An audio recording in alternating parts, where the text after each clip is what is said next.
practitioner in the field of conflict prevention, peace building, at a level of professional level, with the degrees to back it up. Thirdly, Mr. Chairman, I am also a professional in the field of project management. And I have shared with you the qualifications in that regard. Mr. Chairman, I come before this panel as a Kenyan, and a Kenyan from the north, who is passionate, who is committed, and who is consistent to contribute to our national building duty, because I look at Kenya as a project, as an ongoing project that calls upon all patriotic citizens who have various skills, who have various competencies and skills, and that they are therefore called upon to participate in building Kenya. As you are aware, the chairman and distinguished panels,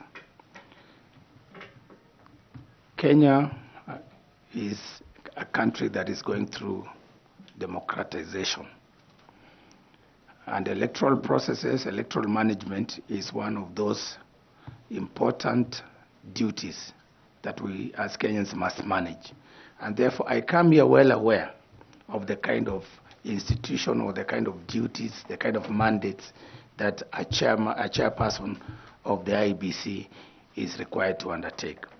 So, having looked at my professional and academic career, I felt that I think I possess the relevant academic qualifications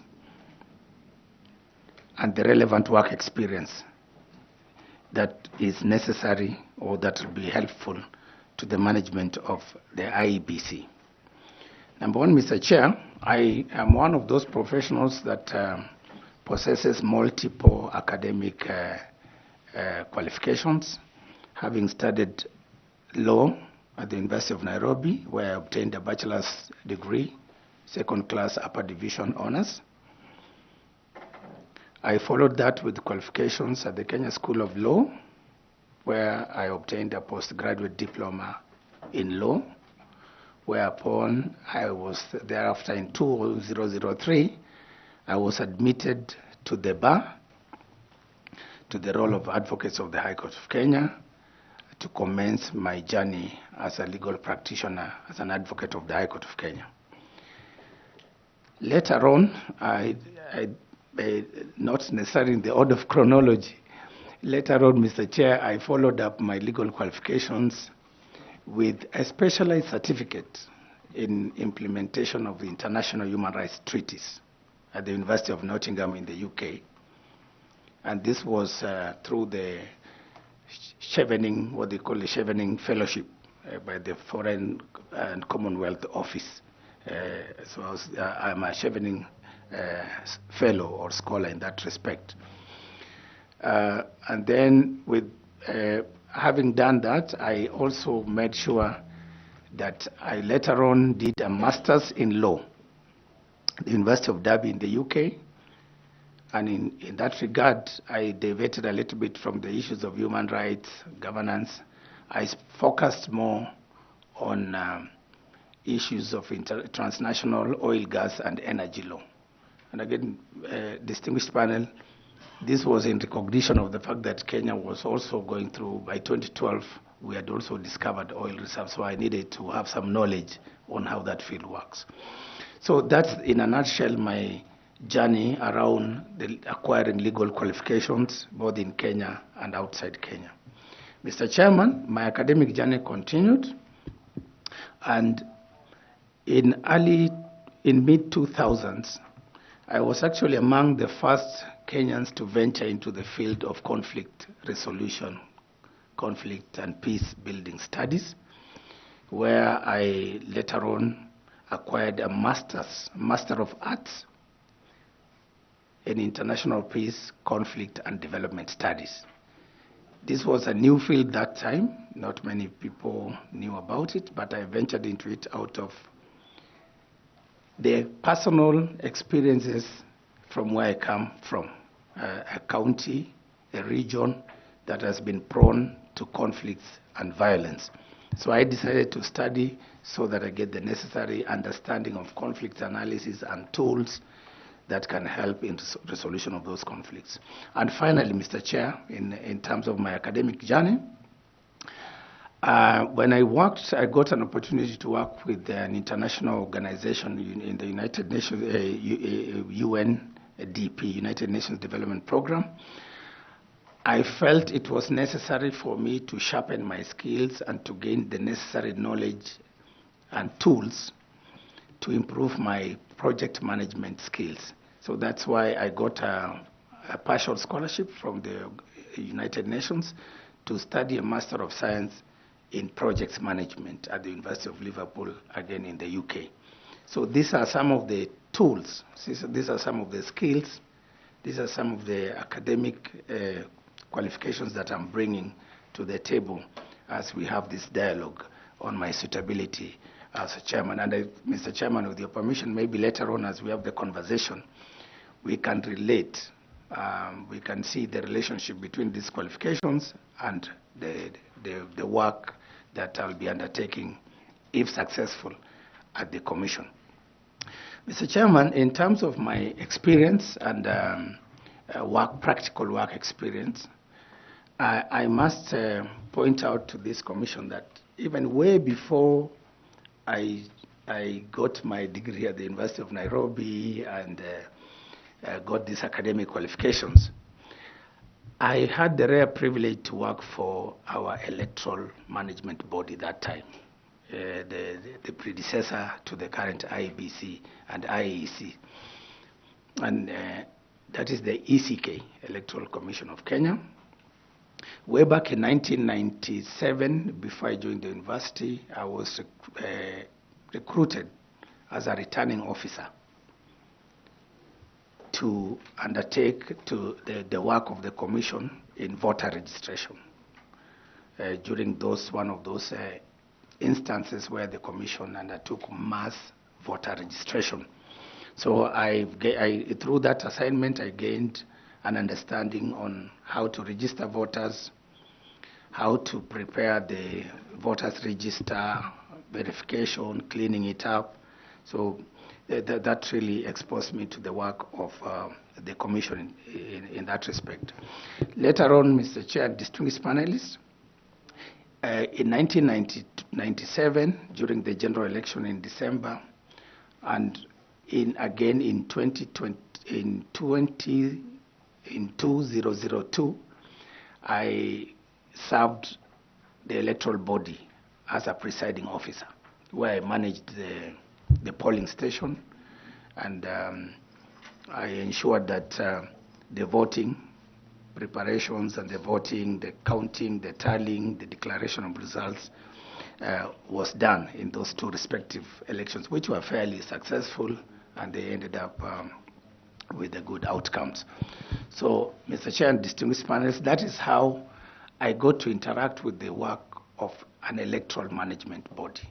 And so it is not therefore then a surprise that much later I sustained the same interest and desire to work with an electoral body such as now IEBC. And I think at some point in 2014, I did apply, and I was considered for the position of IEBC CEO. We went through rigorous interviews by IEBC through KPMG and other panels, and I must report that I was among the top 3 candidates. Unluckily, of course, or unfortunately, the chance went to someone else who was also a deserving Kenyan. So I got to miss that opportunity, but then I never lost hope, so I kept on, and that journey has brought me to this place at the moment. So, Mr. Chair, in terms of experience, as I was going to go there, I have worked in different institutions, as you may see from my CV. I have worked in law firms. I have worked in Parliament for 2.5 years. I have worked with an independent national commission, the Kenya National Commission on Human Rights, for 3 years. Then I joined the United Nations, where I actually spent most of my professional career for close to 12 years before I went back home to serve the people of Turkana in Turkana County as their first county attorney. So this, over the last close to 20 years, I have accumulated experience throughout my work in these various institutions, which required different skills, which required different competencies, and of course, through which I acquired a lot of training and capacity building. So, Mr. Chair, I think, I don't know whether I should go into the specifics. I think that's fair enough.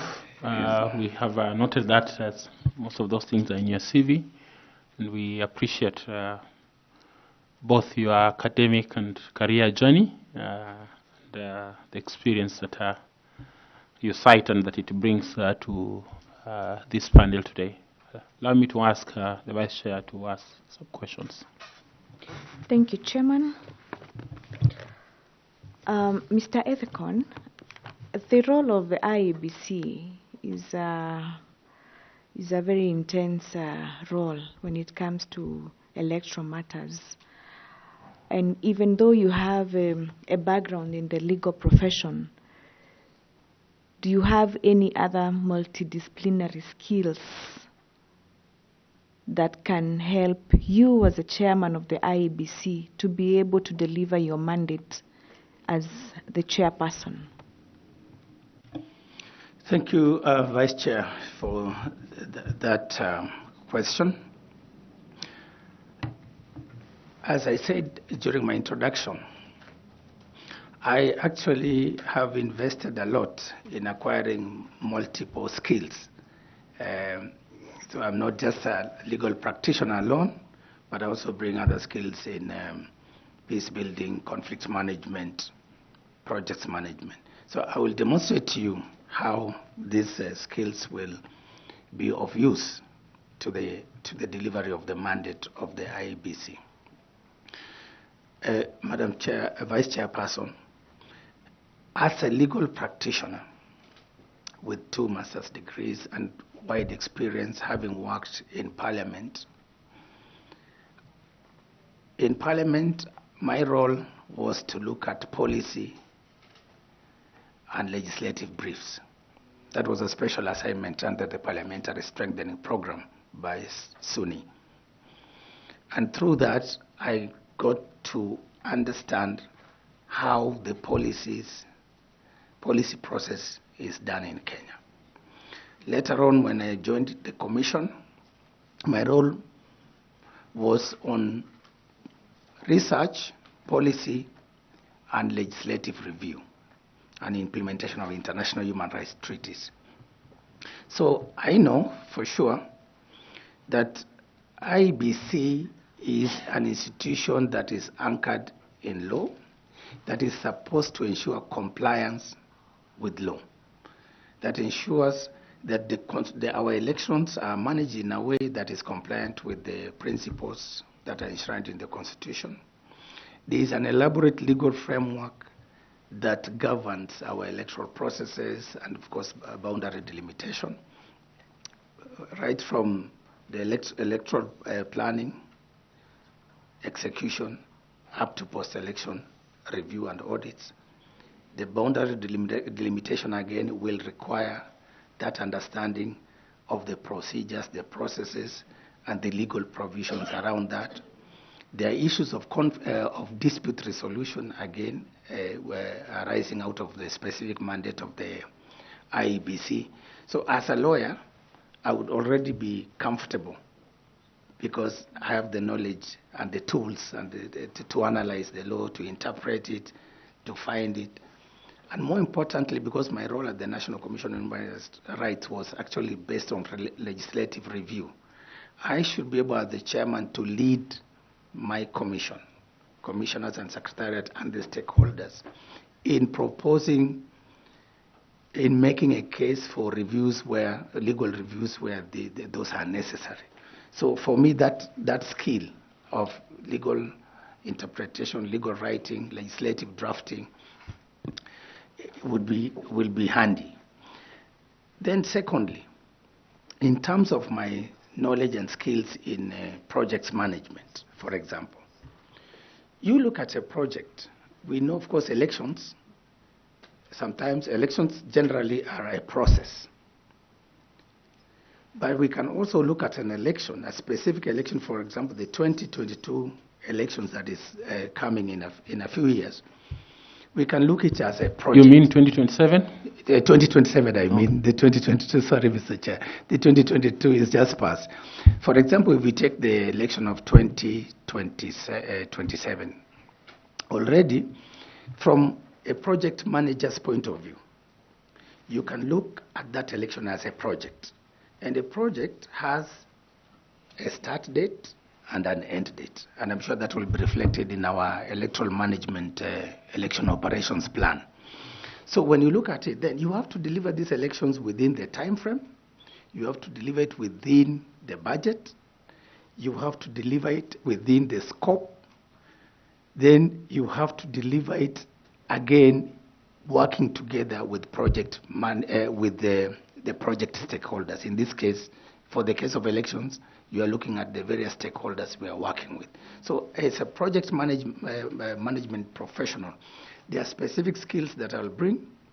For example, time management, attention to detail, leading teams with emotional intelligence, making sure that all the teams at the commission, all the stakeholders, their issues or their concerns are taken into account. So there are those specific, including financial management and risk management. So those are some of the special skills that as a project manager I bring on the table. Thirdly, Madam Vice Chair, my knowledge and skills in the professional field of peace building, conflict management, because the Constitution calls upon us to ensure the elections are free from violence, intimidation, harassment.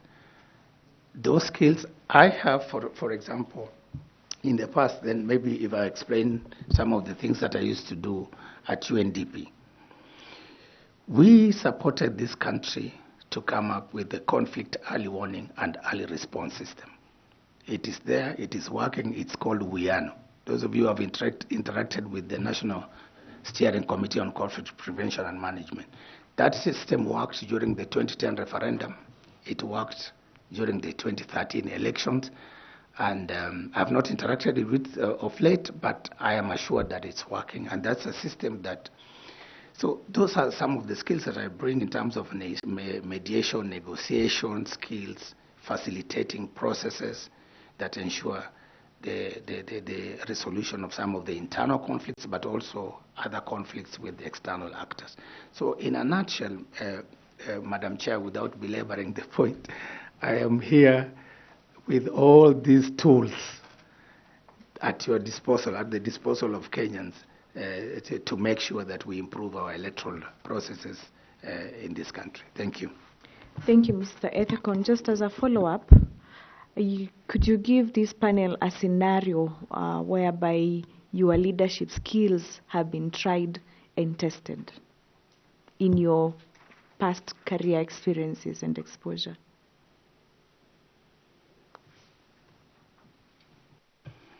Thank you, Madam Chair. I think as we grow professionally and as we work through the various institutions that we've served, there are those moments that call for extraordinary measures. And as leaders, in our own right, in our own standing, we are called upon to respond to those situations. I think for me, I'll give an example because I've been in this country for quite some time, and for the short period I've lived in this country, I have seen our elections, for example, evolve from the Mlolongo system when I was a young child up to the 1992, 97, up to 2007, and the rest. For me, I'll focus specifically to 2007. I was a young professional just recruited to join UNDP from the National Commission on Human Rights. And in that role, I was required to set up a unit that will deal with issues of crisis prevention and recovery. So I moved from legal practice now to the field of crisis management and conflict prevention and recovery. But little did I know that I think it was almost like a setup, because my seniors in New York and in Geneva, working for the Bureau for Crisis Prevention and Recovery, they came to Kenya. They told me, we need you to hit the ground running. We need you to work around the clock, because we feel and we see, according to our conflict analysis and scenario building, Kenya is going to sort of degenerate into some sort of violent conflicts. But I, of course, as a young professional and passionate Kenyan who believes that Kenya is an island of peace in the sea of turmoil around, I didn't believe them. But fast forward, the election came so fast before I could do anything much, setting up the structures and work in identifying even the national institutions to work with. Then, boom, after elections, we saw what happened, post-election violence, there was crisis. So at that point, I did not have so much experience in that field, because I came from the Human Rights Commission, human rights lawyer, all that. So at that moment of crisis, that is when I stepped up my game as a young leader. I had to lead a team of those professionals who are deployed from across the world to come and support Kenya during that moment of crisis, to undertake mediation, to look at how to respond to some of the conflict hotspots. How do we lower the temperatures? What is it that we need to do to handle some of those hotspots? How do we help the country recover in terms of from that election violence? So I was thrust in the middle of all this, and with very little experience. But I managed, out of creativity, innovativeness, and resilience, to actually lead those teams of some of the most experienced people in resolving global conflicts. And I was there to support them, to guide them, to show them what needs to be done. And I thought that was one of the moments that I stepped up and my leadership was recognized. Thank you very much. Thank you, Chair. Thank you very much, Madam Linda, and thank you, Ethokon, for those responses. Very glad that you respond with a smile. Thank you, Chair. A good thing. Caro Kiome, would you like to ask some questions, please? Thank you, Chair. Sorry, sir. Thank you. Thank you. Mr. Ethekon, welcome again. Let's have a conversation about the right to vote. Article 38 of the Constitution provides the right of every citizen to exercise their free will to suffrage, right, to vote. In order to operationalize that provision of the Constitution, Parliament enacted the Elections Act and the Elections Voter Education Regulations of 2017. To what extent does this law therefore support the right of citizens to vote, particularly those citizens that are marginalized, have persons living with disabilities, and those in diaspora?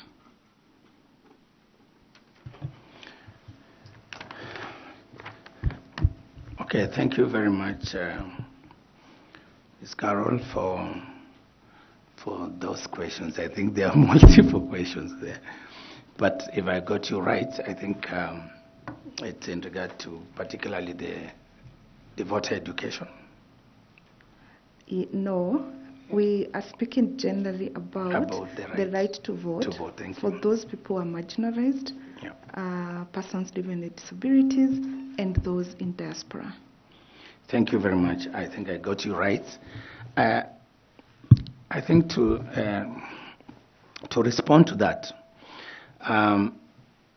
the rights to political freedom, including the right to vote, the right to contest in an election, to be voted for, I think is very clear, and it's enshrined in our Constitution, as you've rightly pointed so, in Article 38.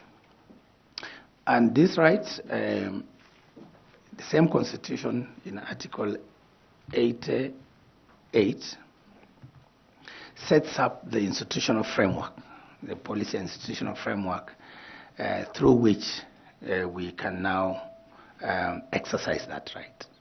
And I must say, from the general principles of elections or electoral processes in Article 81, we are called upon to ensure that the elections are not only free and fair, but also should take into account the fact that not more than 2/3 of those holding elective posts are from positions are from the same gender. Then in the same Article 81, we are also called upon as a commission and as a society to look at the specific needs of the people with disability. Then we have, of course, provisions around our youth, our women, and, of course, the marginalized people. The sort of called minority or marginalized people. We like to, even for us from Turkana, we see ourselves as marginalized, and I can actually defend that. So the whole legal framework that supports the realization of the right to vote, the right to participate in the political processes. So we have the Elections Act, which provides the elaborate processes from the pre-election, during the election, and after the election. Then we have the IEBC Act, which sets up the IEBC, which, if I'm lucky, I'll be chairing in the next few months. And that's our main electoral body, which should ensure that the mandate in the Constitution is actually implemented. And that, of course, therefore calls upon institutions like IEBC and others to ensure to make sure the participation of marginalized groups is taken into account in their election planning and regulation. So when you talk about the regulations around voter education, for example, or voter registration, from my experience, and I did mention to the panel that I actually served as a registration officer and then a presiding officer.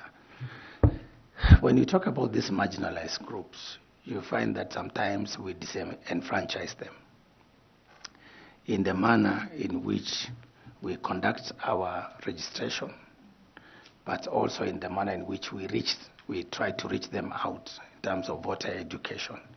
And so for me, you realize in some counties, especially the pastoralist counties in the north, the registered voters are less than what you would essentially expect. The voter turnout during the vote is actually at the lowest. And in some elections, I remember even those ones of 1997 and then 2002, for example, presidential election results were declared even without factoring in those results from some of those regions because the numbers were so dismal and could not affect the overall outcome. So I think as we have conversation around this issue, we need to look at those internal processes but also external processes, the barriers, and how we can remove those barriers. So just picking it up from there, Yeah. I see you have identified some of the challenges that the marginalized people have. And now, given that you identify as one of those people, among those people who are considered to be marginalized in this country, if you are successful and you become the chairperson of the IBC, what measures then can you put in place through policy that will ensure that these communities, the marginalized communities, are taken care of within the electoral processes, right from the voter registration to voters' education to voting, and their intention at the ballot counting? You say that, the IBC declared results without considering their will, so that to ensure that their will does count as much as it does for other Kenyans that are not considered marginalized. Thank you very much for that follow-up question. I think as chair of the commission, I will have that rare opportunity for the first time in this country to look at these special groups, because I identify as one of them and I've seen. So for me, I will lead this commission in transforming the way we do things, in coming up with those strategies, in coming up with those mechanisms and approaches.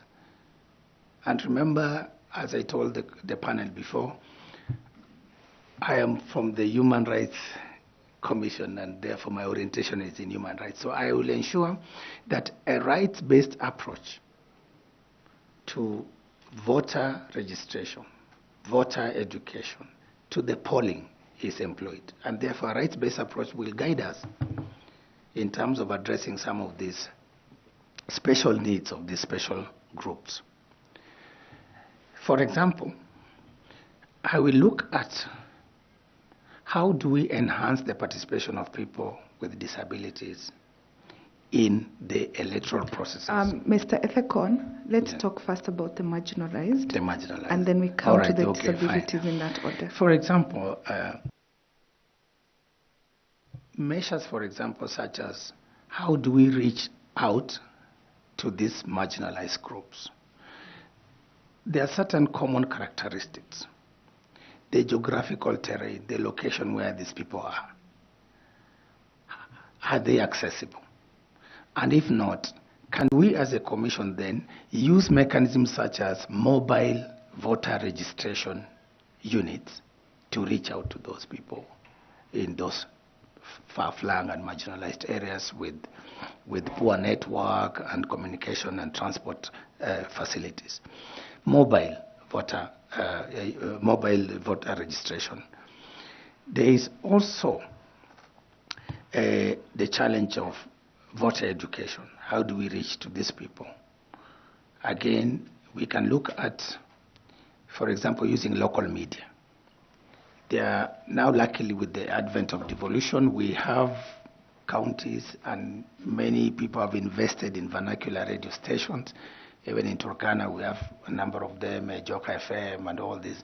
So this, as a commission, we work with these vernacular radio stations to reach out to those people who have not gone to school and who can understand the local language, so that then we can disseminate the information and voter education around that. Then during polling, some of the factors that drive the low voter turnout in these areas, you find in some of these areas in northern Kenya, there's a drought, for example, during an election. people would rather concentrate on looking for the basic survival than go and vote, because that's a luxury to them. Areas where there is insecurity. Because of insecurity, people fear to go and vote. And in some cases, I'm told, Chair, with your permission, in some cases we are told, in some regions, during elections is actually, that is the season for cattle rustling. Because, you know why? The security are occupied supporting the election process, providing security around elections. Therefore, once they are reassigned, then you leave a vacuum. And therefore, these cattle rustlers come in. So those are some of the challenges these people. So as a commission chair, I will therefore work around the clock to ensure that we address those security challenges in those areas that suppress their vote. Issues of drought, for example, working with special programs and county governments to ensure that those populations actually can get, some supplies, some food, some relief, emergency relief food, to enable them get something in their tummies so that they can actually be there to exercise their vote and their universal suffrage. Now let's go to the persons with disabilities. In the same measure, how do we ensure that the persons with disabilities, their needs are taken care of during the electoral processes throughout the entire electoral cycle, and that their will does count again at the ballot? Thank you. A very specific question to a very specific group. I think, in my view, this is sort of like that group of persons living with disabilities is a group that we tend to keep them silent. They're there, but the attitude of our society is that maybe they don't matter in terms of them, even those people living with disability who want to contest for elections and those ones who want to vote. Because you look, most of the time, even during election campaigns, how many political parties or politicians go out to meet specifically with these groups to listen to them and to beg for their votes. So I think as a commission, we will work to focus on the special needs. But first we have to understand their special needs. For example, there are people who are differently able, there are people who have different types of disabilities. So we need to understand so that we make our responses, our interventions to those specific needs. For example, voting by using Braille. Can we integrate that in technology? So that then we have that as part of the solution. There are those barriers that prevent these people from, for example, even coming out to contest in party primaries and in general elections. For example, the issue of costs. These are groups that might not be endowed with the resources. These are groups that have to deal with cultural prejudices or the barriers. How do we then sensitize the public to be able to give them a chance, just like any other Kenyan, to be able to overcome those barriers to exercise their right under Article 38. Thank you. Then let's move to the next category of voters who are youth. We have recently experienced a lot of dissatisfaction and, strong will coming from the young people, the Gen Zs as we call them. So how do we take care of them in the electoral processes to ensure that they participate either through contesting, and if not, when they vote during the polling stations, their needs, the youth? Thank you very much. Again, my understanding is that from reading the post-election audit report of what transpired in 2022, this category of voters, the youth, were actually a significant number, around 39 point something, close to 40%. So in terms of the real numbers, around 9 million. And this group of course, you can see their level of participation in an election where the voter turnout was about 64 point something percent. So this group, until of course recently, was again a silent sort of majority until last year when they expressed their views on what they felt. And I think as a commission, we, as the chair of the commission, given an opportunity, it is something that I will be alive to, and I will seek to engage with the youthful populations of this republic, given that they are now a significant number. And we are looking at, in terms of projections, maybe in the next election, if they are mobilized properly, if they register in large numbers, if they are taken through voter education so that they know even how to vote, this will be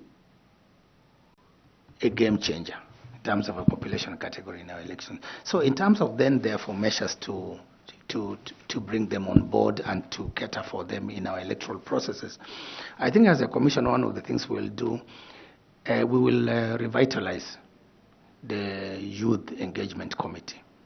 It'll be a specific committee, and I would love to chair such a committee. But so that then we work with their leadership, we work with these groups to identify what are some of these tools that we can use. For example, the use of technology. These are tech-savvy people.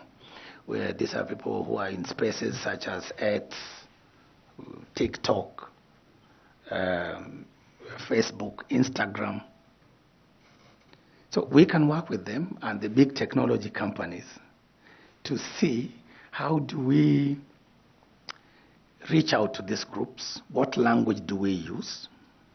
I'm even suggesting maybe we can use the AI and algorithms to see how do we specifically target them and what kind of messages. So in terms of voter mobilization for them to register, but also to use technology platforms to be able to sensitize them so that by 2027, they are ready to exercise their constitutional rights. Thank you for that. And moving on to the last category of vote people that I would like us to talk about, this is the diaspora vote. If you recall, the High Court had to, I think 2013, had to make orders that to the IEBC to ensure that the people in diaspora were granted the chance to exercise their right to vote. Subsequently, there have been progressive realization of that right in regard to the people in diaspora. A few centers in the world have used the embassies to vote. So having been one of those persons from your own experiences who has extensively been living in abroad, what measures then do you foresee, if we become successful, that can be utilized to ensure that the right to vote for people in diaspora is realized and that the IEBC can put in place? Thank you very much, ma'am, for that question. Again, on the right on the rights under Article 38. The diaspora group, these are Kenyans. For one reason or another, they have left the country to look for education, to look for economic empowerment. I think this category is key, particularly given that their contribution even to our economy. Diaspora remittances. So it's a big constituency, even in terms of our taxes. So I think for me, this is a group that I want to take it to account and to focus on. I do understand there have been incremental gains from, I think, about 5 polling stations or countries to now about 12 countries in the last election. And therefore, we are making progress. As you rightly pointed out, the Constitution gives these people the same rights as us, but it says progressive realization. So that, of course, because of the nature and the logistics involved. So as a new commission, duly constituted in the next few months, we will have a platform, whether it's online or otherwise, to engage with this category, with our Kenyans in diaspora, so that then we can understand what is it that we can do differently to improve their progressive realization of these rights. And of course, we have to work with the Ministry of Foreign Affairs, and particularly the Department of Diaspora Affairs, to ensure that how can we structure our registration centers around the embassies and consulates. Maybe even radically we can suggest possibilities of these groups also doing special voting. For example, mail voting or online registration from where they are. So we can look at also the process issues and see what is it that we can change. And that might require also changes in law, so that to accommodate the participation of these groups in the electoral processes. Thank you. And lastly from me, coming back to the issues of voter suppression, intimidation, and bribery on the voting day, on the polling day, if we may talk about it that way.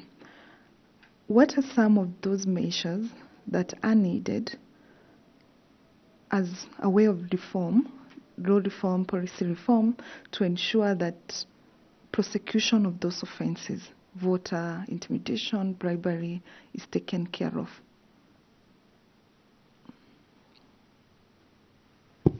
Thank you. I think we've witnessed, we're not talking hypothetically, but practically we've seen in the previous elections incidences of violence, intimidation, harassment, voter bribery, and we're almost making it sort of look normal, especially voter bribery, for example.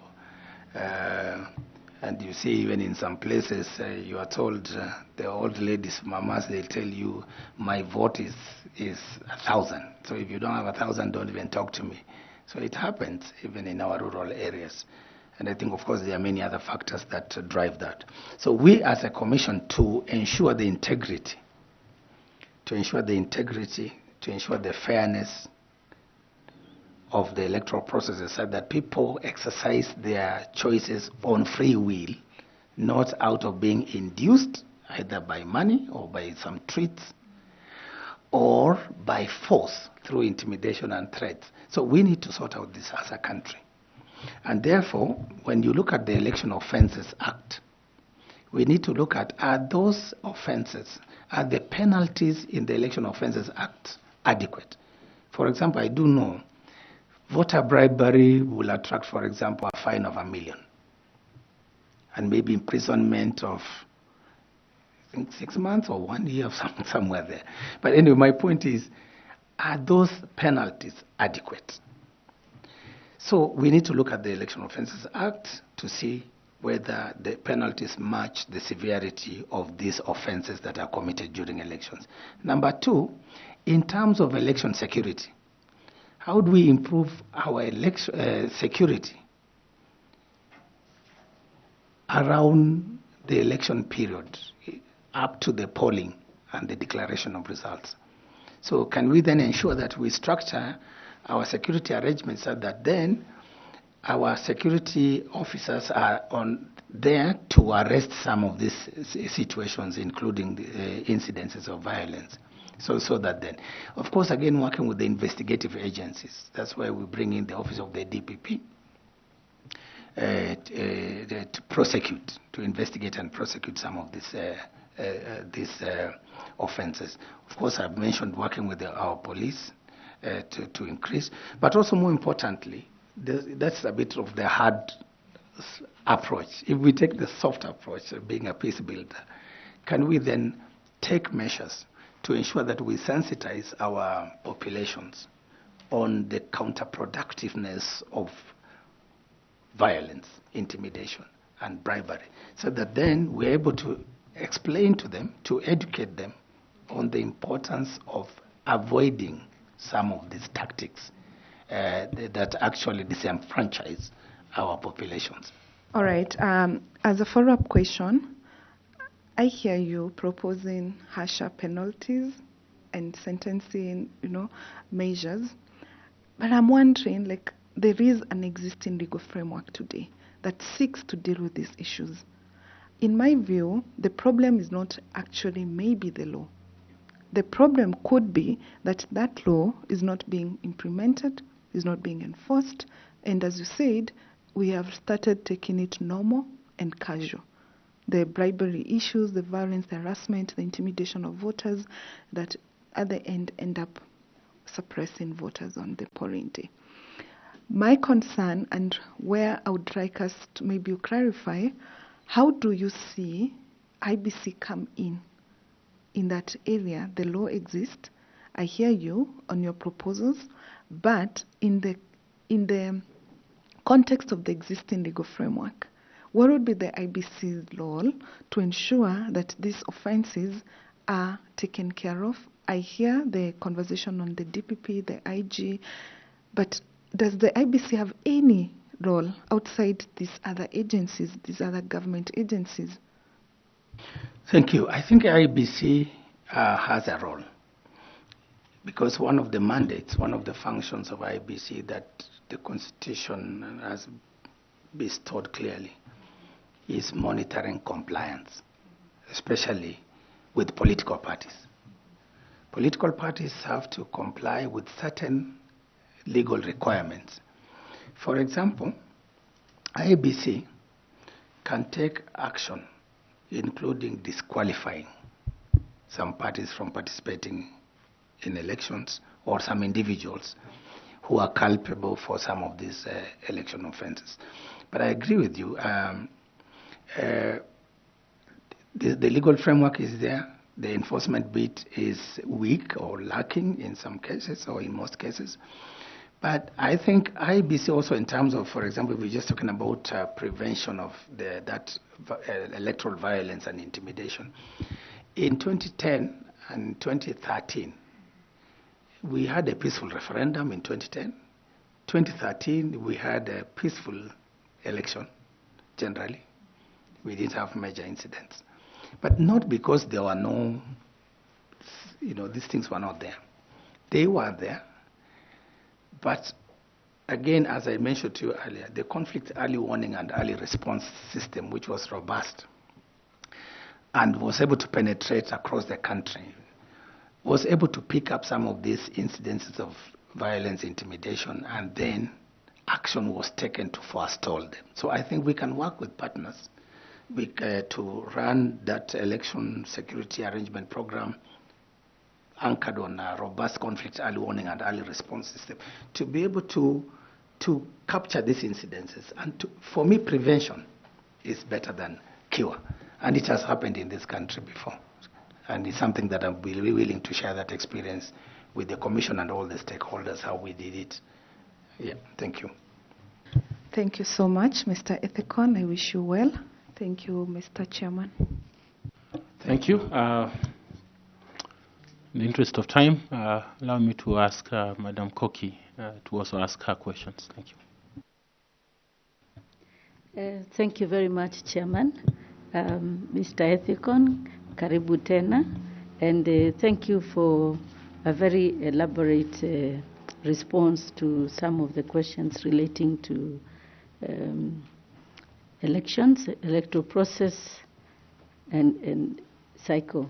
I would like to just ask two brief questions around the electoral cycle. You have spoken a lot about issues relating to elections operations plans, post-election reviews, legal reforms, and proposed a number of ways to address some of the challenges in elections. I wanted to just, in view of the fact that the IEBC may be reconstituted in a short while, it means that we have very short period of time before the next election. So in the process of electoral cycle, it also means that we will be required, you will be required to lead a process that will address all the electoral cycle activities and the phases that usually take 5 years to be accomplished, and you'll be required to do that in 2 years and 4 months, to be precise, actually. I want you to tell the panel, if you are given the opportunity to become the chair of the electoral, the IEBC, what would be your priorities? I don't want to ask you about the electoral cycle. Clearly, you understand what it is. But then you also understand the gravity of what needs to be done before the next election. And in fact, this is a special period. We are also required to conduct boundary delimitation, which is also a whole big process. So I just want you to tell the panel and to reassure Kenyans who are watching, when you are given the opportunity to be the chair of the IEBC, how are you going to prioritize and manage these processes that are legally required before the next election? That's part one of the question. Thank you, Ambassador Koki Moli. I am very happy to see you here. When I used to be in the human rights, our paths used to cross frequently. Allow me then to give my responses to these very vexing questions, because every Kenyan is thinking about the same, that now that it has taken this long to have IEBC in place, the commissioners, and yet we have all these pressing issues that are pending. So allow me then to tell Kenyans, because I'm sure they are watching, many of them, that one of the very, very first tasks that I will undertake as a chair, together with the commissioners and working closely with our secretariat, is to look at, number one, what are these pending issues post-2022 elections that require the attention and decisions of the Commission. Because the Commission takes decisions as a body corporate. So we will look at, for example, matters related to the pending by-elections. I know there are about, I think, 7 of them, or 12. There are issues around, of course, boundary delimitation, for which the constitutional time limits for review lapsed last year around March. And then, of course, there is now where the rubber meets the road, the 2027 elections. How can we then work backwards from the August date to where we begin our work as a commission? And I must tell Kenyans then, therefore, that the reason why this exercise is being undertaken is so that to have the 7 commissioners who will be a board corporate, who are responsible for initiating some of these actions through either gazetting some processes to begin. So as the new chairman, if I'm successful, I will work with my secretariat and colleagues to look at how do we then sort out the issue of the by-elections. How do we initiate that process? Number 2, the issue of boundaries, as you have mentioned. What then needs to be done now that the constitutional time limits has lapsed? So we look at it, I am sure, before the time lapsed, because I know we have a secretariat, and I know these are some of the most professional Kenyans running that secretariat. We will find out as a commission to what extent had they begun the preparatory processes towards the boundary review and the delimitations. So we'll look at the work already done, see what needs to be taken forward, But there are also, Ambassador, with your permission, there are also certain hard questions we have to ask ourselves. Now that this boundary delimitation constitutional time limit has ended, what are we supposed to do next? So we will have to seek, for example, dialogue with the judiciary, the Office of the Attorney General, to sort out the legal issues. Then number two, we also have to bring on board stakeholders to have a discussion around the boundary delimitation vis-a-vis the timelines for the general election, which you have rightly mentioned that they are tight. So we have to make a decision as a country whether we can undertake both these exercises at the same time, or we focus as a country to planning and executing the 2022 elections. And this is an open discussion. We don't have the answers as a commission, but what I assure Kenyans is that we will call that dialogue so that we can address this very, very critical issue. Number three, in terms of the IEBC itself, I am aware that their strategic plan, which is the document that guides the Commission in terms of execution of its mandate, may have expired, and therefore there are preparatory processes towards coming up with a new strategic plan.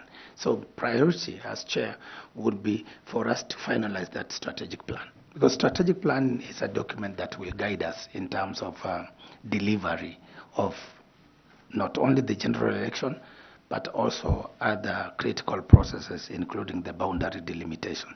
So our focus will be to look at that strategic plan, to approve it, and then from the strategic plan we can now derive the electoral operations plan, and of course many other plans, including the security. Then we sort out the funding issues. So for us, once we have these strategic policy guiding documents, and we are very comfortable as commissioners, remember we'll also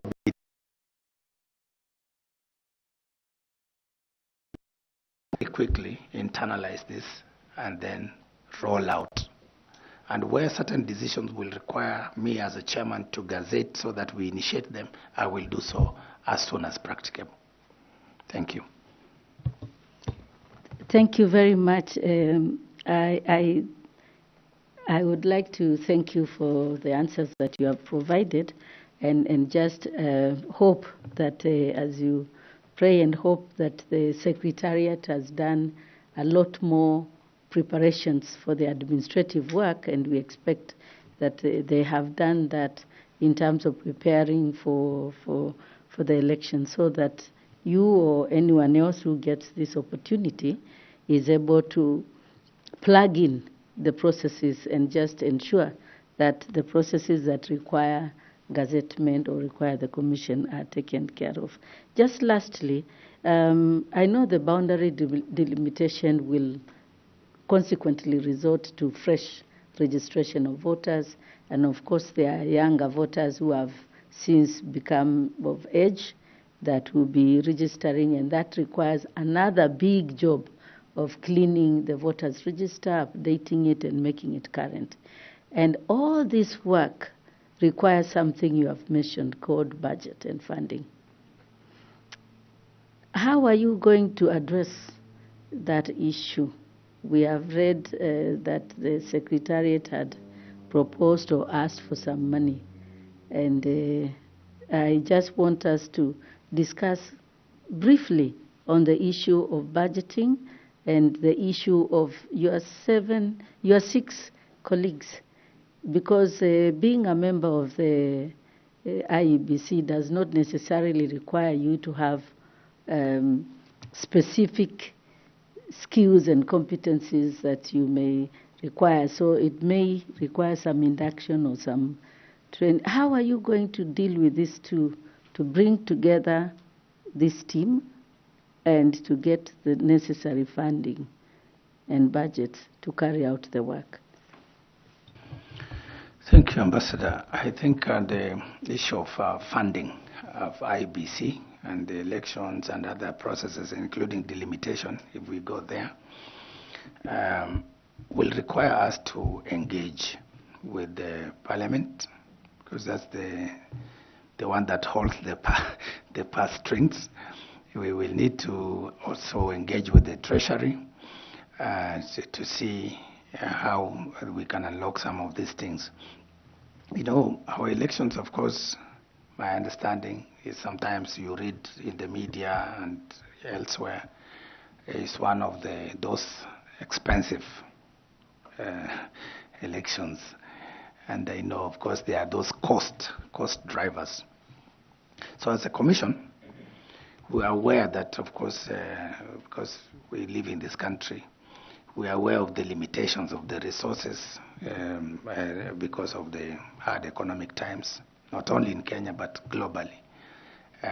So we will look at what we can get from the exchequer. But first and foremost, we will have, as new commissioners, we have to sit with our secretariats to understand the costing element, the cost aspects of our work. So that then, even as we seek funding, whether it's 60 billion, as I've read it in the media, or 100 billion, we know exactly what we are talking about. And as a project manager, one of the things that experiences and skills that I've built over time is that element of costing the various tasks and units. So you attach certain units cost to some things.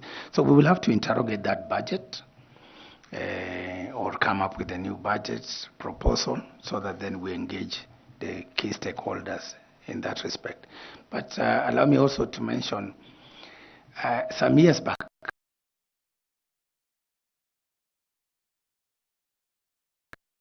in terms of funding certain processes, and I think I did also Kenyans to be comfortable.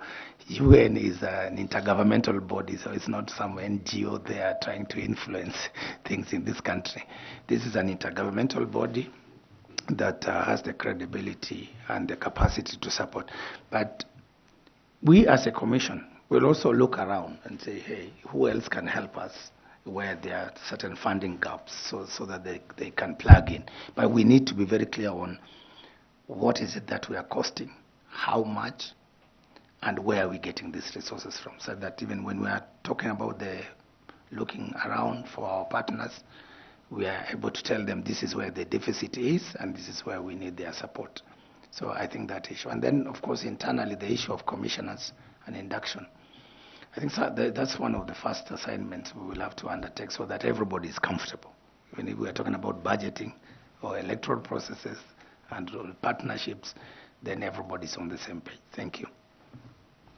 Thank you very much, Mr. Ethekon, and thank you very much, Chair. Thank you.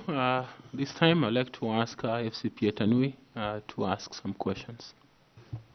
Thank you, and thank you, Chair. Karibu Bwana Ethekon. A question related to what Ambassador has asked you about the funding. Now I want to look at the accountability part of it. If you look at the Auditor General reports, IEBC accounts have always been qualified.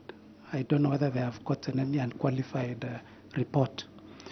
Reason being that there are issues touching on procurement matters, how they have accounted for the funds allocated. So as you rightly put it, you'll look for funding from Treasury, you'll get UNDP and other donors to support. But the major issue that has been there at IEBC is accountability of the funds.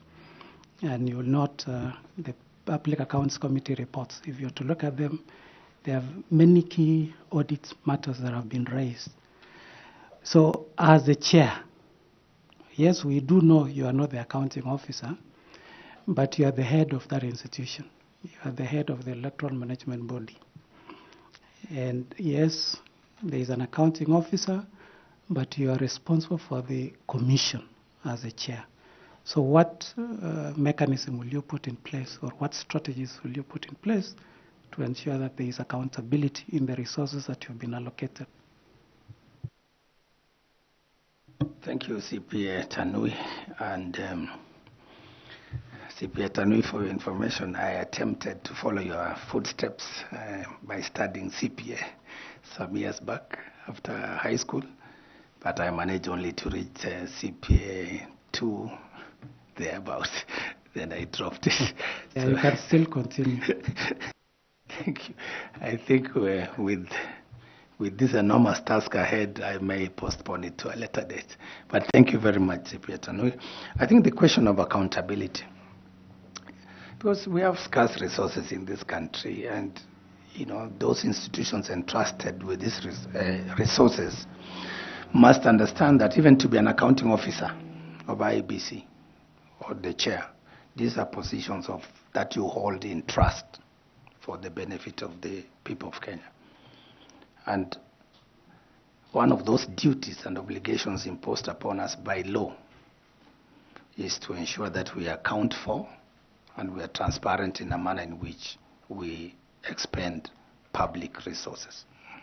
So as a chair, as a new chair, I will actually begin by taking a sample of some of these reports, the previous reports, to be able to understand where is the problem. Because the auditors' reports, they have done their assignment thoroughly, and they have pointed out where there are these loopholes. So as a commission, to be able to seal some of these loopholes, we have to understand where the problems comes from, whether it's in procurement, whether it's in disbursements. So we will interrogate these reports, see the clear recommendations of the Auditor General, but also the recommendations of the Public Accounts Committee, so that then we have to set up an implementation framework and timelines on how we are going to address those. It could be that maybe the money has not been lost or eaten. It could be that there are certain weaknesses in terms of the internal processes, and therefore we need to strengthen our financial management and risk management processes and procedures and policies. Number two, I do know in any corporate institution, there is always an internal audit and risk management kind of arrangement or committee that is normally headed by a professional outside there, probably a member of the iceberg. And therefore, I believe the Commission has such a committee, audit and risk. We will look at the role of that committee in terms of helping us to manage some of these financial and fiduciary risks and risks associated with procurement issues, so that then we can seal the loopholes and hopefully move towards getting that unqualified report which we saw, which everybody desires in any corporate institution such as IEBC. Thank you. Thank you. Let me also acknowledge the many qualifications that you have, even the CPA too. So congrats on that. Now, my second question is Hassan, the former chair IEBC. Actually, in his book, he talks of to be a chair of the Electoral Commission. He calls them 3 Gs, and one of the 2 Gs that I remember is that you need to have grandchildren, you need to be playing golf. And I was looking at your age, and I was wondering whether you meet any of those criteria. So what do you tell people who are saying you could be young enough to be the chair of IEBC? Thank you, CPA Tandui. Maybe looks are deceiving. I don't know. But at the age of 48, going to 49, I think this is the prime. This is the best age any professional can wish for, to be in positions of higher calling and higher responsibility. So to me, I feel I have the energy, I have the aptitude, the intellectual alertness, I have the necessary tools in terms of education and experience. And looking even forward, I believe if I do a splendid job in this running this commission for the next 6 years, it's basically I'll have something to tell my grandchildren because I'll still be alive to tell them the stories and the younger generations of this country. So for me, this is the right age. Thank you. Lastly, given the nature of our politics, and you rightly said looks may be deceiving, and I've actually listened to you, I think, for the last 1 hour, and I'm figuring out what transpired at KICC in 2007. You remember when the chair of IBC there, Kivuitu, who was at KICC, and just the other day at Bomas of Kenya, and looking at Ethicon today, you know, the presentation that you've had, you're mean, you know, you're humble, and those demonstrations that happen after the elections, people are walking to your office at IBC, and they say they want to see the chair, or you're preparing for 2027 elections, and you have a stakeholder meeting, we are convening in a room like this, and there are players, active players in the elections, and they are demanding. Do you have that stamina to address those presidential candidates that have walked into IBC headquarters, that are confronting you and demanding that you do certain things in a particular way? What can you say of that? Thank you, sir, for that question. I think it is very serious what in the last, in some of these elections, like the ones you have cited, that those incidents happened in the Republic of Kenya. It is very sad, it's very unfortunate. As proud Kenyans who take this country as our proud home, because we don't have any other country, for us to degenerate to a level where we reach to those I don't know even how to describe those incidences, but as a country, we, in as much as I as an individual chair in that hotspot, will have to think on my feet and how to handle the situation. But I would like also to call upon the entire country, the people of this republic, right from this panel, to think, why do we and how did we get to that level? What are these underlying issues as a society that we must look at for us not to be? For most people, you know, CPA Tanwe and the distinguished panel, with your permission, Chair, even applying for this job is pressure itself. I will speak from my heart. There are those who say, congratulations, go for it. You have what it takes. Then there are those who are saying, no. You're going there, you're going to die, they're going to beat you, they're going to do this, all this negativity. And the sum total of it, when I soul search myself, I say, but even if I don't go there, who will do it? Some Kenyan must do this job. Unless we are talking about outsourcing it to somebody in India, somebody in Latin America, or whatever. But if the Constitution says a Kenyan citizen, because that's what's in the law, must do this job, then somebody has to do it. And that's why I'm here precisely, well aware of those pressures. But for me, as an individual, I know I have the stamina, the strength, the mental capacity to withstand those fracas.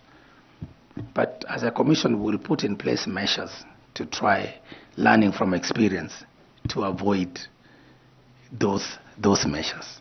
Both, of course, security, immediate, but more importantly for me, I will open up this conversation to stakeholders, to the people of Kenya.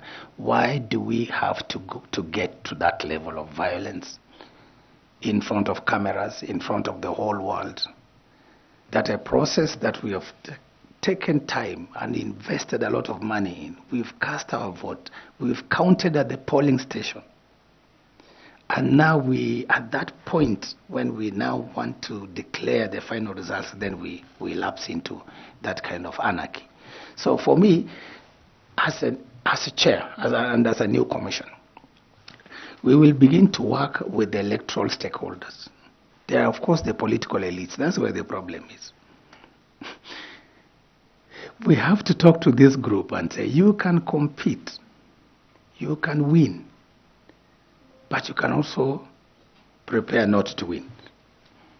Because ultimately, it's the will of Kenyans that shall prevail. It is that vote at that polling station that determines your fate. So therefore, we have a conversation on how is it that we can manage situations where I am not the winner. And I would like to inform this distinguished panel of an experience that we had in 2013, where we had the two sides and many other candidates, and we were aware of such kind of things. And that's why it never happened 2013. The reason why it never happened is we working outside there, and I think it was that time the Isaka-san was chair. We supported what you call mediation processes by some of our elders in this country. Elders, both men and women, of a certain stature in the private sector, in the public service. We brought them together to be our interlocutors, to be the bridge between IEBC and the presidential candidates. And we got some of the close relatives of some of these presidential candidates to speak to them, some of their business partners, to whisper, to say, hey, if in the event that your votes don't reach that threshold, remember, you still have business in this country. You still have your daughter in this country, your grandchildren in this country. You have a country to protect. And therefore, whatever happens, let us take the legal route, which is go file a petition, ventilate the issue at the Supreme Court. Whatever the outcome, let the country move on. We did it. And I remember, if you recall, those of us who were there at that time, you remember peace charters. We had these candidates, all of them, commit to sign a peace charter. And we publicized it up to the determination by the Supreme Court, where we reminded them, and we reminded Kenyans that so and so, they have committed. They are not going to incite violence, they are not going to do this, but they have accepted they will follow the due process of the law. So that kind of arrangement, those kind of ideas, working with stakeholders, can help us to forestall the unfortunate situations and scenarios we witness in KICC and in Bomas. Thank you very much, and I wish you all the best. Thank you. Thank you, sir. Okay, thanks. If I was in a privileged place like yourself, I'll have told Tanwi that I grew up in Turkana, so I can manage hard times and situations. Thank you, Chair, for that. Okay, let's have our friend Misati. Thanks so much, Zekon. You have actually explained yourself. I was just doing a follow-up on when Ambassador Koki asked you about the priorities. Maybe you forgot about the issue of voter registration.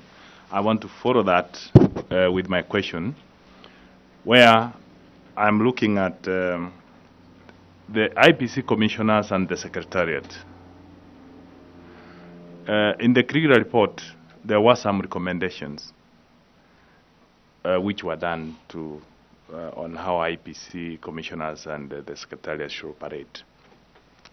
May you set right to this panel some of the recommendations that you know of, the information you have, because given that you are going to be the chair of IPC, if given an opportunity, you should be able to be fast about those recommendations of the Krieger report. Thank you, Mr. Mohati. Misati. Mr. Musati. Misati. Thank you. Sorry about that. Yeah.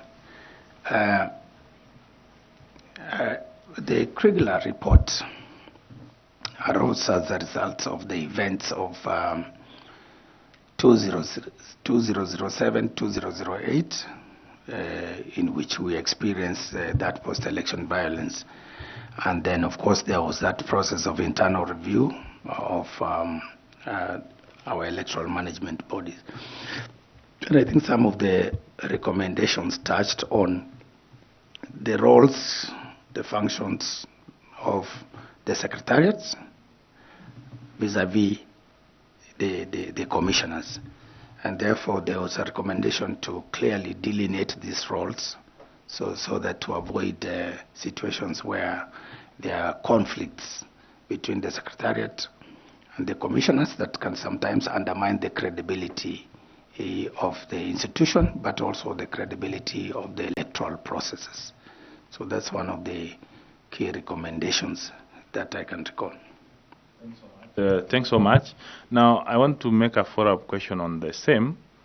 Kenyans are watching, and Kenyans are wondering why, for instance, the roles of the IPC commissioners, when they are not there, the gazettement, the issue of gazettement, so that voter registration can go on. What is your take? Because it's actually the secretariat which should be able to do that. Because why? Is it a problem in the regulations or in the law? Because the law says voter registration should be a continuous process. So Kenyans are wondering, why should IPC staff all over the country be earning even salaries in the first place?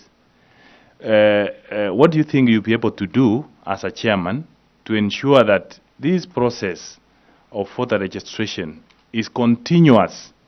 Because like now, if the commissioners are not there, they're not doing anything much. Why should they not be doing voter registration in the first place? Thank you, Mr. Mohati. I think this issue has also been disturbing my mind whenever I try to interrogate our electoral processes and wonder why do we have to wait until sometimes towards elections, then we start running like headless chickens, trying to do mass voter registration. And yet, the Commission over time has set in place structures, has put in place staff that can actually continue on a normal, regular basis to register voters and to clear it. So for me, I think my understanding at the moment is that the law as it is, arising from the constitutional provision that makes IBC a corporate entity, that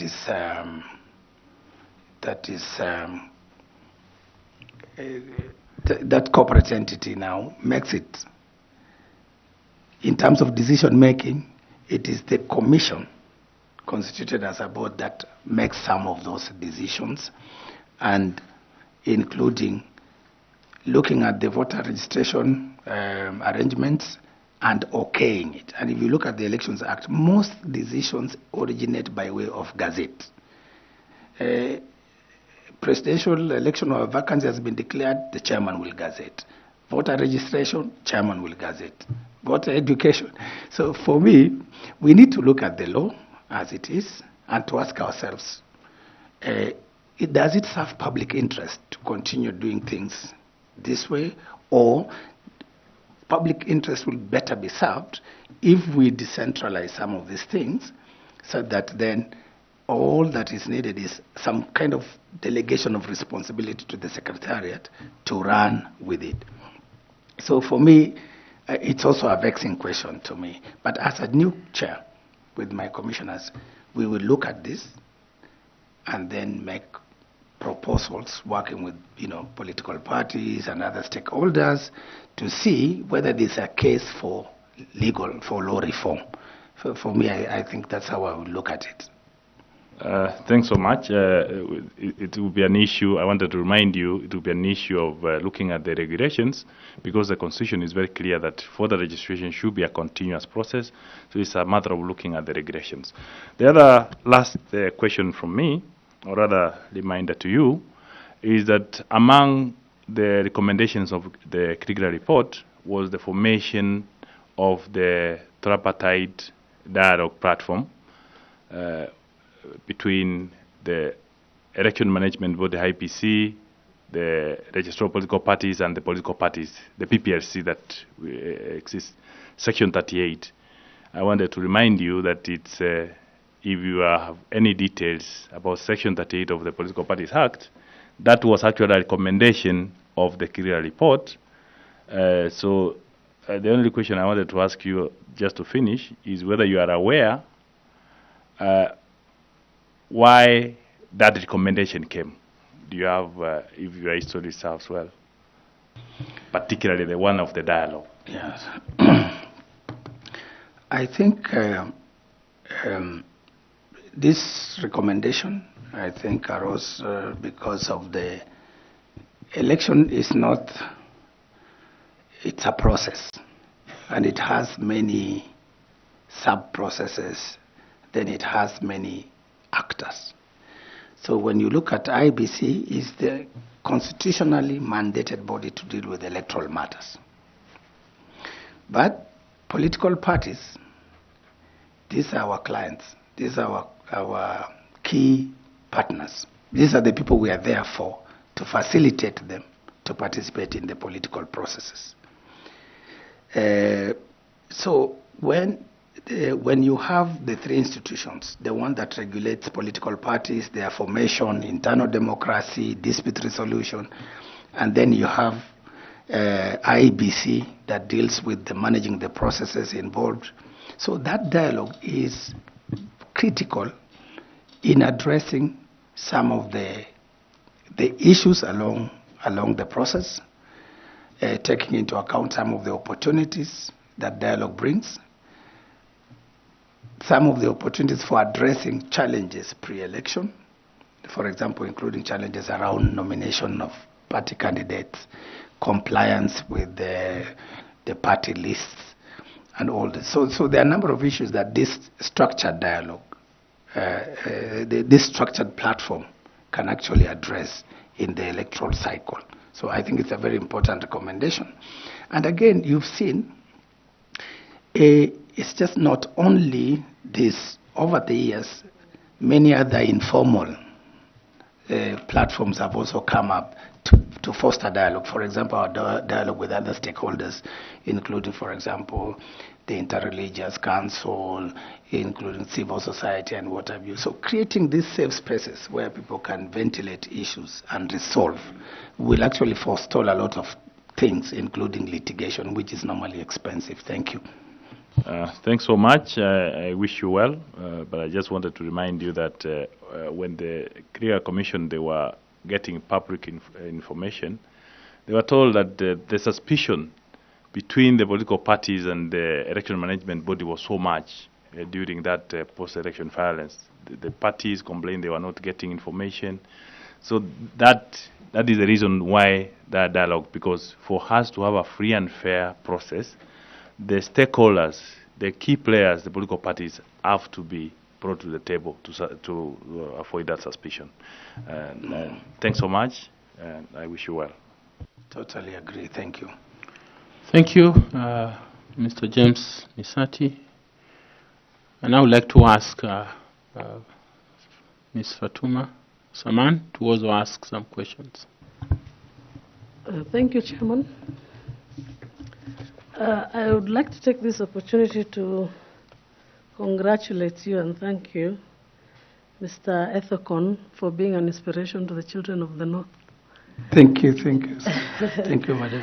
Doing 4 degrees and 2 diplomas in carefully selected areas is not a mean feat. So thank you from a mother. That's outside the interview. I've listened to you express clearly the IBC mandate, the role, the understanding of how the governance structures and how they work. So for elections to be considered fair, the IEBC is expected to manage the electoral process not only by ensuring neutrality among the candidates, but fairness to the voters to the extent that the voters get equitable access to voting and the vote is protected and has a meaningful result till the end. The vote is protected and is meaningfully, it has a meaningful impact till the end. Because if you look at carefully our history, voter apathy and disillusionment comes from the lack of that. So if you are lucky to become the chair of the IEBC, how would you ensure that the voter gets that equal opportunity and the votes are protected till the end and they have a meaningful impact? What are the initiatives that you will champion as the chair of the IEBC? Thank you, Madam. I think there are a number of issues that arise there. Number one is the issue of IEBC taking its mandate seriously, because IEBC is mandated to ensure that not only is the election fair, free, credible, transparent, verifiable, and more importantly, peaceful. IEBC is required to run the election in such a way that it must be seen to be what the Constitution has said. So all those elements must be there. And therefore, as we plan our electoral cycle, as we put in place our electoral operation plan, we have to put it in a way that it speaks to these issues. Number one, on the issue of the fairness, the participation of voters, we will put in place a system that will ensure that all the eligible voters are registered and are prepared to exercise their constitutional rights to vote. That therefore includes us reaching out to those marginalized areas, as we've had that conversation already, through those strategies. It involves us looking at those special groups, which we've had that conversation already on those strategies, and those will be in that operational plan. But more importantly, once we've registered everybody, we have to ensure the issues around the voter register, that we clean it up, that it's properly audited to ensure that only those eligible voters are actually allowed to exercise their voting and constitutional rights. Then number two, in terms of that part, the middle part, the polling, we have to ensure that we put in place measures that will forestall. For example, when you're talking about in neutrality and fairness, issues of, for example, those bribery and due influence, intimidation, come into mind. Because you cannot have a free, fair, neutral election when the voters are actually constantly being bombarded with either bribes, intimidation, harassment, and all these sorts of threats to a free and fair and neutral election. So we will put measures in place, working again with actors, political parties, candidates, to ensure that we manage these incidences that will put undue pressure to the voters, so that they're able to express their free will, exercise their universal suffrage rights, based on the quality of their vote and the quality of their vote. Because a vote that you cast in your free will is a quality vote. Then there are issues of access during the polling. As an ex-presiding officer, there are certain barriers that can affect citizens access, and especially those with special needs, to the polling station and to the polling booth, and to be able to cast their vote as of their free. That's why, for example, we have measures such as mechanisms to assist some of the voters who cannot be able to write, to read and write. Those measures are there just to ensure that they are assisted to exercise their constitutional right. So in that way, we ensure that fairness and equity. Then, of course, during the voting, the security around the polling station should be such that it gives people the confidence to come and cast their vote. That's where now we look at, of course, issues. For example, we have some special categories. We've not even spoken about them. For example, women. In elections, you find that this group can be intimidated, and because it's a rough game, we've made it rough, which it shouldn't. It should be peaceful and smooth. So you find that sometimes we scare some of these constituencies because then, coming there to haggle, to fight, to kill, and all that. So I know, of course, currently the commissioners, the number of voters accessing the particular polling station has been capped at 700, I think, to facilitate that that opportunity to cast their vote quickly. But we will look at those special issues around the security of, for example, women, mothers with their children, pregnant women, and other, of course, special groups, including people with disabilities. And then, of course, the integrity of the process itself, just to make sure the Kenyans have confidence that if I cast my vote, it is my vote, it is my choice, and it's going to be counted. It is going to be tabulated, and it's going to be announced or declared. So again, we will make sure that the Commission and our staff conducting these exercises do the right thing. And of course, as a Commission Chairman, I will ensure that our staff, those who are managing elections and managing other processes, are people of integrity, people who can protect the Commission and the integrity and credibility of their processes. So from that, the voter registration, the voting, the counting, and of course the transmission of results, we will ensure that the process is seamless, it is free, it is fair, it is credible, it is transparent, and we should be held accountable for it in the end. And if there are any failures or mistakes, once we do the audit, then we should be able to use those recommendations to make an improvement for the next one. So I would summarize that in that respect. Thank you. As a follow-up question, what would be the role of voter education in all this, bearing in mind that there are stakeholders whose rights have been curtailed using negotiated democracy, which actually undermines democracy? So if you are to tweak the curriculum, or rather to improve and create, take care of these interests in terms of stakeholder engagements, what are your thoughts around this? Thank you, Madam. I know negotiated democracy, I think sometimes it happens in where we come from, in the northern parts of the country, where elders sit and the stakeholders sit and agree.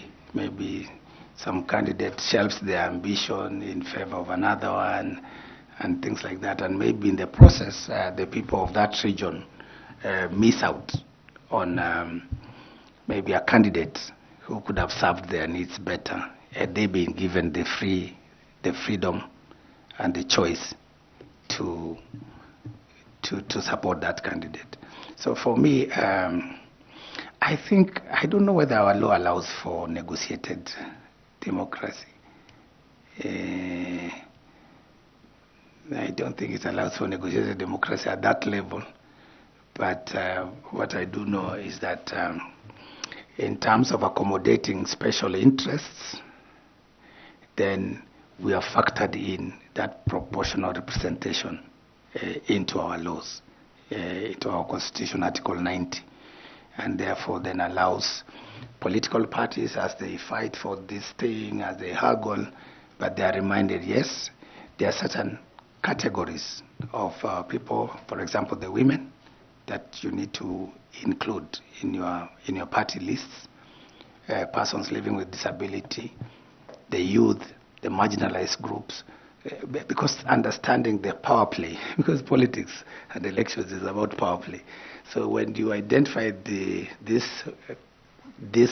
group, this category, and knowing that they may not have so much clout, so much power, then that's how proportional representation has been factored in, so to be able to build the capacities of these people. But when we sit back in Turkana or Elwak and agree on who will be our women rep or who will be our governor, then I don't think that is within the Constitution and the law. Because the law is about universal suffrage, the recognition that each vote matters, and that people should cast their votes on the basis of their free will. Thank you. Thank you. Universal suffrage and the emphasis on the rights to vote independently. Thank you very much. And I will ask Nicodemus Bore to also ask you some questions. Thank you very much, Chairman.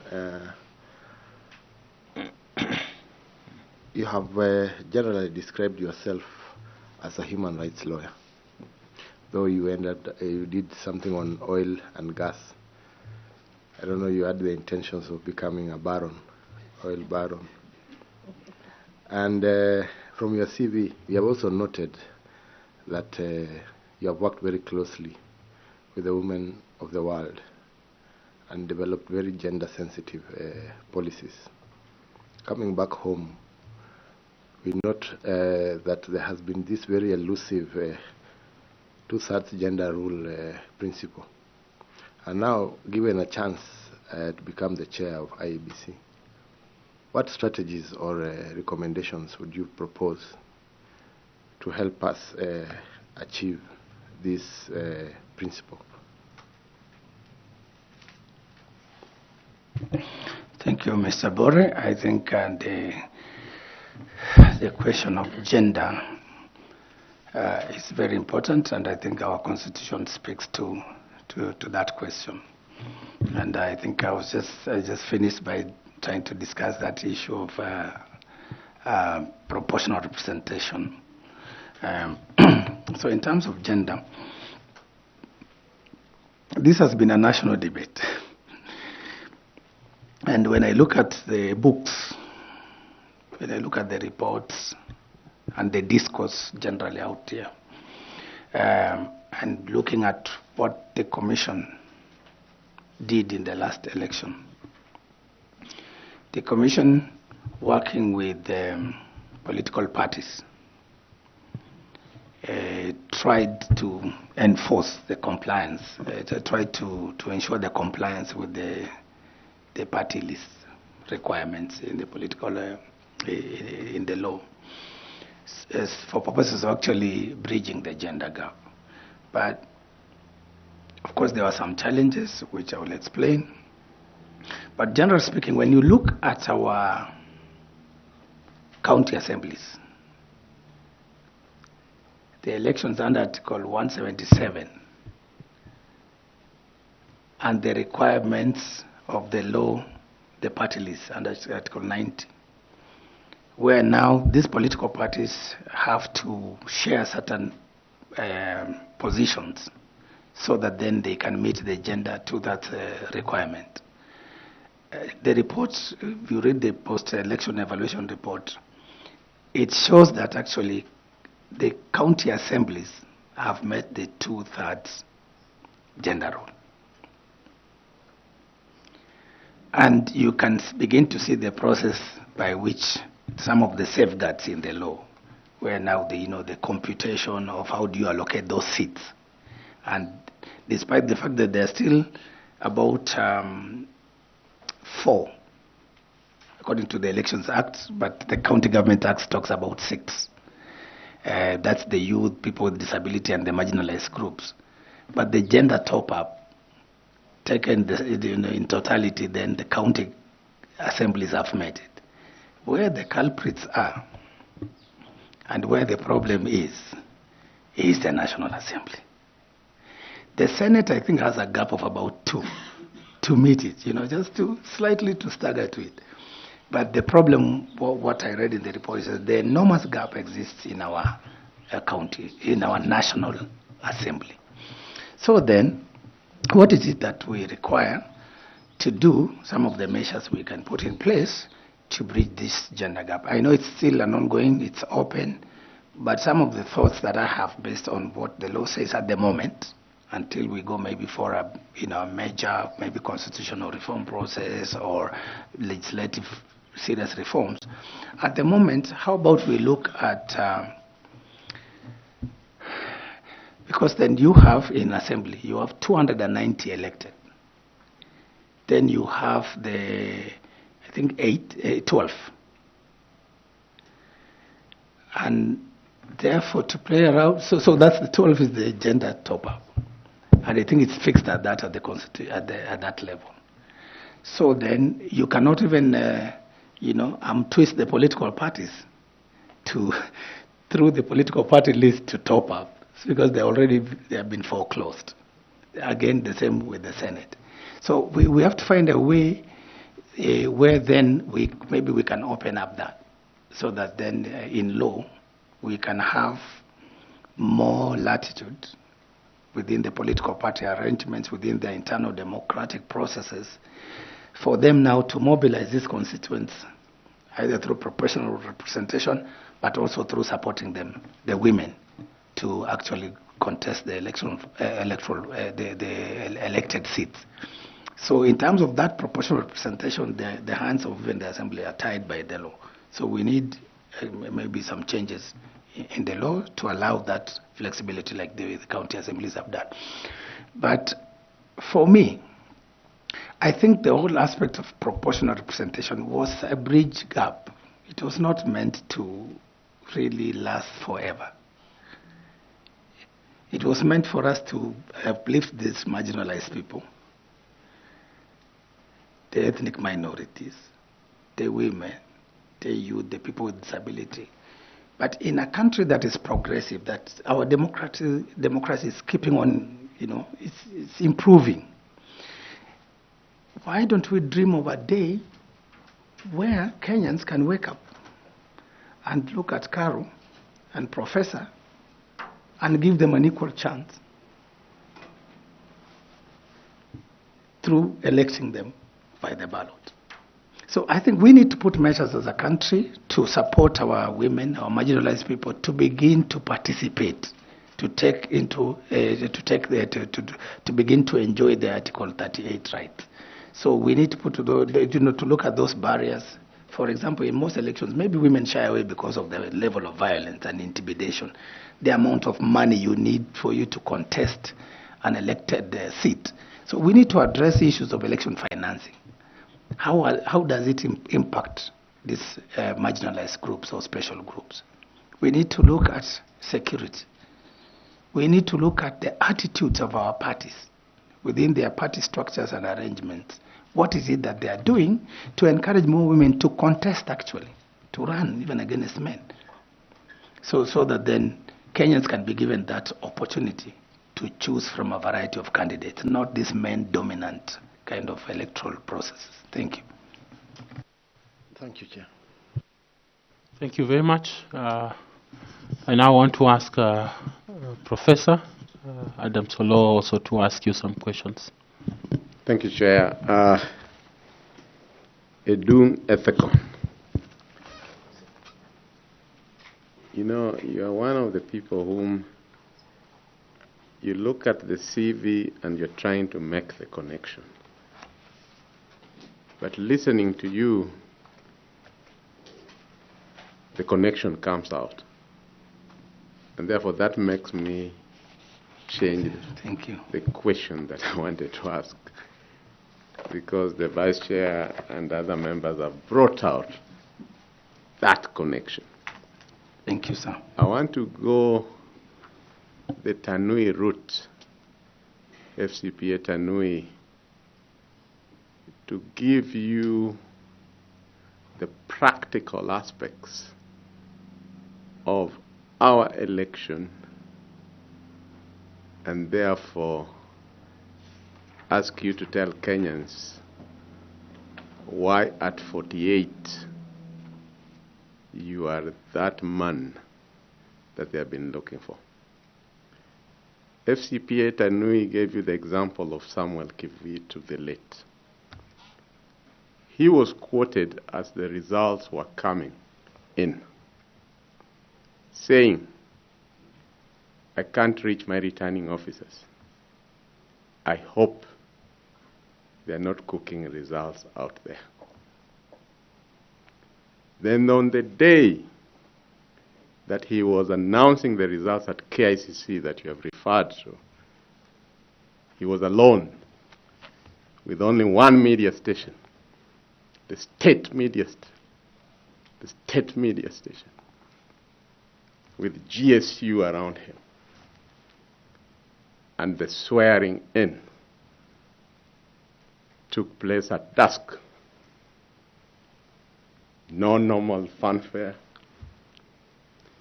no presidents invited, no ambassadors invited. We had to change the law so that now there's a very clear legal process of swearing in the president. In Bomas that you have talked about, a near similar scenario took place.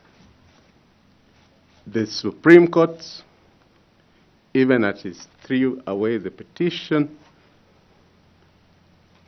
said that the chairman had created an illegal office. The chairman had assigned fellow commissioners what you would call hospitality duties. And in the illegal office, the secretariat was carrying out duties that normally the commissioners are supposed to oversight. You gave us the example of how you and other men and women of wisdom of this country saved the country in 2013 through backroom channels. In other words, the pressure cooker, you released it to release the gas to the Supreme Court that was created by the 2010 Constitution because of the 2007.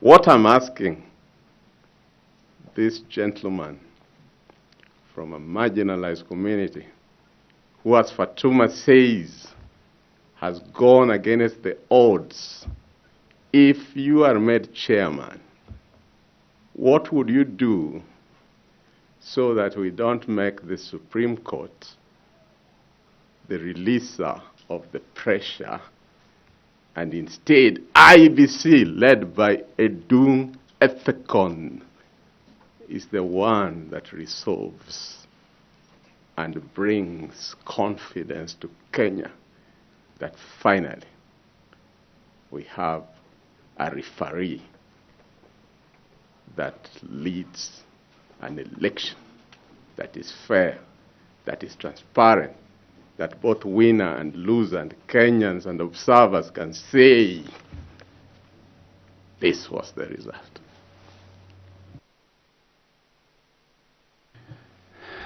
Thank you, Professor Adam Solo. It's a pleasure to see you here. The last time I met with you was